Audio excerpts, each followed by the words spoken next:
Hello friends, welcome to my channel. ये है Singapore का व्लॉग 3 और थर्ड डे हम लोग गए थे यूनिवर्सल स्टूडियोज़।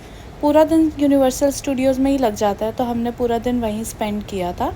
और इस वीडियो में मैं आपको सारी इन्फॉर्मेशन दूंगी। हम लोग पैकेज से गए थे, लेकिन आप लोग खुद से भी प्लान कर सकते हैं। इस वीडियो के बाद आपको और कोई क्वेश्चंस की ज़रूरत नहीं पड़ेगी, लेकिन फिर भी अगर आपको कोई क्वेश्चन हो तो आप कमेंट में मेंशन कर देना और मैं उसका रिप्लाई कर दूंगी।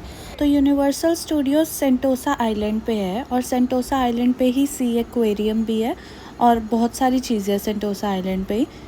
तो यहाँ जाने से पहले हम लोग फूड कोर्ट में गए थे, जो कि हमें बहुत कॉस्टली पड़ा था। आप यहाँ तो थोड़ा खा के आना या थोड़ा वेट करना और अंदर जाके खाना, यहाँ से मत खाना, बहुत महंगा है। हाय फ्रेंड्स, तो हम पहुँच गए यूनिवर्सल स्टूडियोज़ और यहाँ पे हमने अभी कुछ खाया है जस्ट अभी। यहाँ पे हमें फाइनली कुछ इंडियन मिला, काठी रोल मिला, बट वो $15 का था। बट यार भूख लगी थी और हमें कुछ अच्छा खाना था, क्योंकि यहाँ का खाना तो हमने $15 के 2 रोल लिए, एक तो चिकन रोल और एक पनीर रोल। और उसके बाद हमने ली एक ड्रिंक, ये मैंगो ड्रिंक थी। और इसके अलावा हमने एक मार्गरीटा पिज़्ज़ा लिया। तो मार्गरीटा पिज़्ज़ा हमें $7 कुछ का पड़ा।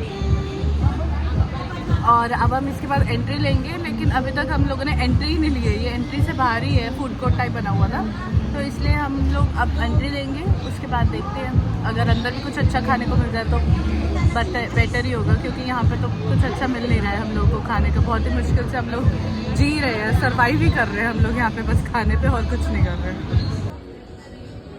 तो सेंटोसा आइलैंड पहुँचने के बहुत सारे तरीके हैं। सबसे इजी और कन्वीनियंट है टैक्सी, जो कि आप ग्रैब टैक्सी ऐप से बुक कर सकते हो। उसका फेयर स्टार्ट होता है $4 सिंगापुर से। उसके बाद ये 0.70 सिंगापुर डॉलर पर किलोमीटर के हिसाब से कैलकुलेट होता है। उसके अलावा आप आ सकते हो बस के थ्रू। बस स्टॉप का नाम और स्टॉप आईडी मैंने यहाँ पे मेंशन कर दिया है। आप अपने होटल से डायरेक्ट चेक कर लेना कौन सी बस आ रही है। उसके अलावा आपको एक ऑप्शन होता है केबल कार का। तो cable car Mount Faber line से स्टार्ट होती है, जो कि इजीली एक्सेसिबल है हार्बर फ्रंट स्टेशन से। इसके अलावा आप MRT भी यूज़ कर सकते हो। ये लोग मेट्रो को MRT बोलते हैं। तो वहाँ पे आपको पर्पल लाइन लेनी है, जो कि नॉर्थ ईस्ट लाइन है, और आपको हार्बर फ्रंट स्टेशन पे डीबोर्ड करना है। उसके बाद आपको वीवो सिटी मॉल मिलेगा, वहाँ पे लेवल 3 पे जाना है, उसमें लॉबी L पे जाना है। वहाँ से आपको सेंटोसा एक्सप्रेस की मोनोरेल लेनी है और आपको फर्स्ट स्टॉप पे ही उतर जाना है, जो कि है वाटर फ्रंट स्टेशन। ये मोनोरेल की टिकट $3 सिंगापुर की पड़ी थी। तो कैसे यहाँ पे पहुँचना है ये तो हमने डिस्कस कर लिया है। अब हम डिस्कस करते हैं कि यहाँ की टिकट और एंट्री पास कितने का है। तो सेंटोसा आइलैंड पे आने की तो कोई टिकट नहीं है। आप सेंटोसा आइलैंड पे और सेंटोसा रिजॉर्ट पे आ सकते हो। यहाँ पे आप फूड कोर्ट पे जा सकते हो, सेंटोसा बीच पे जा सकते हो, आई फ्लाई में जा सकते हो। सेंटोसा आइलैंड की बाकी इन्फॉर्मेशन मैं आपको अगली वीडियो में दूंगी। तो जो यूनिवर्सल स्टूडियो की टिकट है वो 5048 रुपीज़ की है एडल्ट की, और इसके अलावा चाइल्ड की है 3966 रुपीज़ इंडियन रुपीज़ के हिसाब से। और ये प्राइसेस मैं आपको क्लूक के हिसाब से दे रही हूँ। बाकी प्राइसेस फ्लक्चुएट हो सकते हैं वीकडे और वीकेंड्स के हिसाब से, पीक सीज़न या ऑफ सीज़न के हिसाब से। इसके अलावा अगर आप यूनिवर्सल स्टूडियोज़ का फास्ट पास लेना चाहते हैं तो वो आपको 6097 रुपीज़ का पड़ेगा, जिसके अंदर एडमिशन इंक्लूडेड नहीं है। यानी कि आपको टोटल टिकट 11,000 कुछ की पड़ेगी। एक्सप्रेस पास में बेसिकली क्या होता है, आपको लाइन में नहीं लगना पड़ेगा और आपको सबसे पहले अब भेज देते हैं राइड के लिए। लेकिन कभी कभी इसमें भी क्यू होती है, लेकिन बहुत ही मिनिमल होती है। कई लोगों को मिल गया हमें इंडियन खाना। जैसे यूनिवर्सल स्टूडियोज़ में जितना हमने इंडियन खाया रखा है, उतना पूरे सिंगापुर में नहीं खाया हमने। तो अंदर जो इजिप्ट वाला बना हुआ था वहीं पे ही हमें इंडियन खाना मिला था, और ये बाहर के खाने से तो चीप था। बाहर का खाना बहुत महंगा था। सिर्फ एक पिज़्ज़ा स्लाइस हमें $60 का पड़ा था और काठी रोल $15 का पड़ा था, जिससे हमारी भूख भी नहीं मिटी थी और पैसे भी बहुत ज़्यादा लग गए थे। तो टाइमिंग की अब बात कर लेते हैं। इनके टाइम जो होती है वो सुबह 10 बजे से शुरू होता है और शाम को 7 बजे तक खुला रहता है।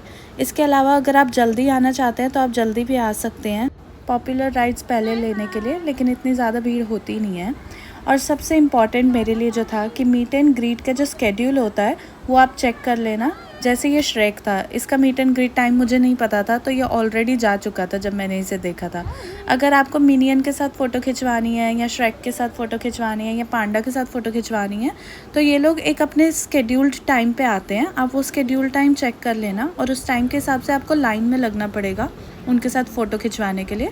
खैर मैं तो लाइन में नहीं लगी थी, मैंने दूर से ही सेल्फ़ी खींच ली थी उनके साथ। और मुझे तो यूनिवर्सल स्टूडियोज़ वर्थ इट लगा, क्योंकि मैंने अपनी लाइफ में ऐसा कोई एडवेंचर पार्क नहीं देखा था। ये मेरा फ़र्स्ट एक्सपीरियंस था। तो यहाँ की जो पॉपुलर राइड्स है वो है transformer ride, minion land, Jurassic land, और यहाँ पे इजिप्ट की भी एक राइड थी, पुस इन बूट्स की भी राइड थी, श्रेक की भी थी, रोलर कोस्टर्स भी थे। तो जो बच्चे कार्टून वगैरह देखते हैं उनके लिए बहुत अच्छा है। मैं तो बहुत कार्टून्स देखती हूँ। खैर सस्ती टिकट के लिए आप अगोडा से बुकिंग कर सकते हैं।